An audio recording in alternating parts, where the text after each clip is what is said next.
FMCG દિગ્ગજ આઈટીસીના numbers Q2ના અનુમાન મુજબ આપણને રહેતા દેખાય છે. નફામાં 2%નો તો આવકમાં 3.4%નો વધારો જોવા મળતો દેખાયો છે. 2%ની ગ્રોથ સાથે માર્જિનના આંકડા અનુમાનથી સારા રહેતા દેખાયા છે.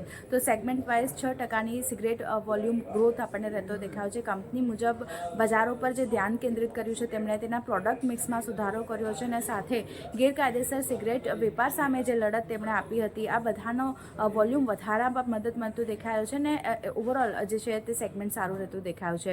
સાથે જ એફએમસીજી રેવન્યુ ગ્રોથની વાત કરી લઈએ તો તે પણ આશા કરતાં વધતો દેખાઈ રહ્યો છે. પણ એગ્રી બિઝનેસથી આવક વાર્ષિક ધોરણે લગભગ 31.2% ઘટતી દેખાઈ રહી છે.